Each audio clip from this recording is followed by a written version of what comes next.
This is Figurative Language number 2.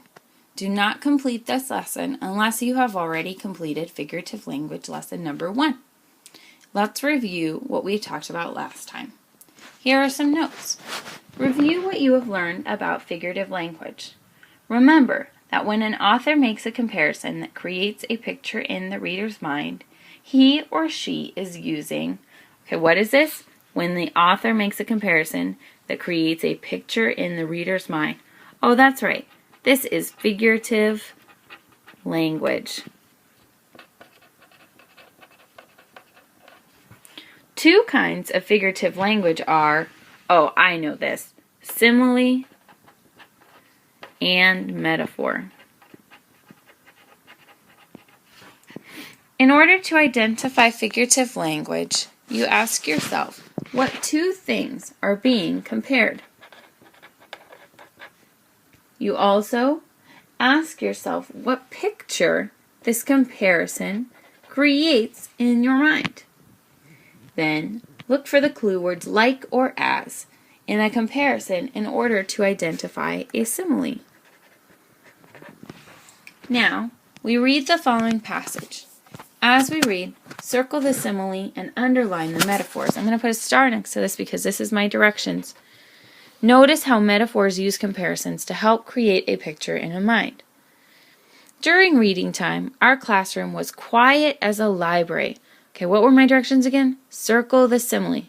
Our classroom was quiet as a library. I knew this was a simile because of this word as.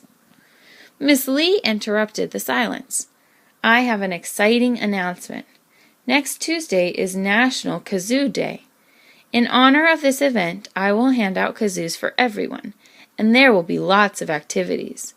The next Tuesday, our class was a hive of activity. A hive of activity, that's like a beehive. I don't think that the class was actually a beehive, so this sounds like a metaphor. I'm going to underline, our class was a hive of activity. And I know it's a metaphor and not a simile because they didn't use the word like or as. Let's keep going. Some kids decorated the room. Others practiced their kazoo. At 2 p.m. sharp, Miss Lee raised her arms. We all looked up. She started waving her hands, and the class began to play.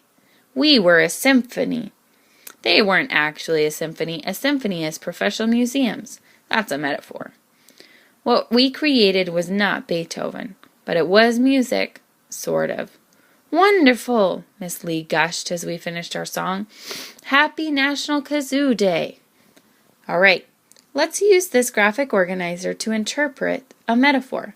We'll ask ourselves what two things are compared and how they are alike. So I see that this box is set up for this metaphor. Our class was a hive of activity. So first, I see that the two things being compared are the classroom and a hive.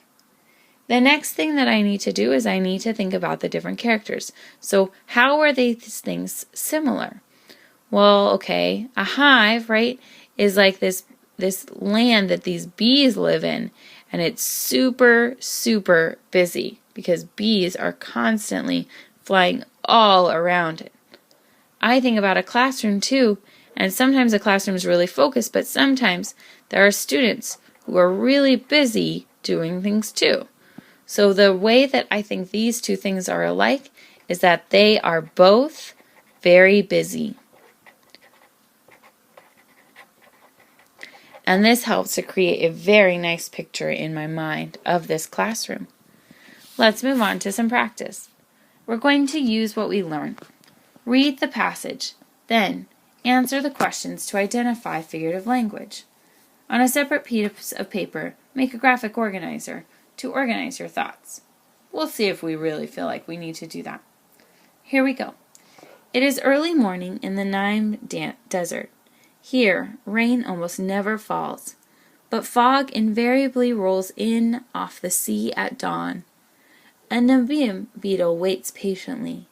When fog spreads out like a blanket on the desert, the beetle leans forward and spreads its wings against the breeze. I'm going to pause because I saw this figurative language. When fog spreads out like a blanket on the desert. I'll keep going. But this plane does not fly. The beetle leans forward and spreads its wings against the breeze. It is an aircraft ready to take off. It's not an aircraft ready to take off. That's figurative language. But this plane does not fly. Instead, it takes a drink. What does this desert beetle drink? Morning dew. This amazing insect's hard wings have a series of bumps that attract water. In the morning fog, water drops condense on these bumps. The water drops grow bigger until they roll down into a series of channels coated in wax, which are also on the beetle's wings. Because the wax sheds moisture, the drops of water roll through the channels and down towards the beetle's mouth.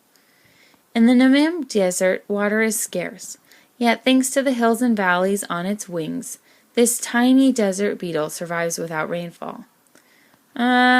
They talked about something being on its wings, but there aren't actually hills and valleys on its wings. I have to think about that one a little bit more, specifically referencing some parts up here where they describe how the desert gets the water in its mouth. Let's look at those questions. In what way is the fog like a blanket? Let's reference up here. You'll be able to use this section of the text to answer question number 1. Number 2. In the first paragraph, does the author use a simile or a metaphor to compare a beetle to an aircraft? Explain how you know. Find the section here in this first paragraph to help you answer question number 2. And lastly, number 3. In the last paragraph, what does the author compare to hills and valleys? This one I have to think about a little bit more. There are hills and valleys on its wings. Oh, I have to think about what those are. I have to go back to this previous paragraph in order to answer this question. So make sure that you don't just look at immediately what's there, but look at the whole picture, and that will help you to understand what you're doing. Once you've completed lesson number 2, you are now ready to take the quiz. Remember that when taking the quiz, you must complete it by hand first. Then, you may submit your answers online. Check your quiz to see how many questions you got correct. If it was 5 or more, you're ready to move on to the next topic. If it was less than 5, we're going to require you to complete lesson number 3. I recommend lesson 3 anyways, because it's a good lesson to review for this important standard on the CST.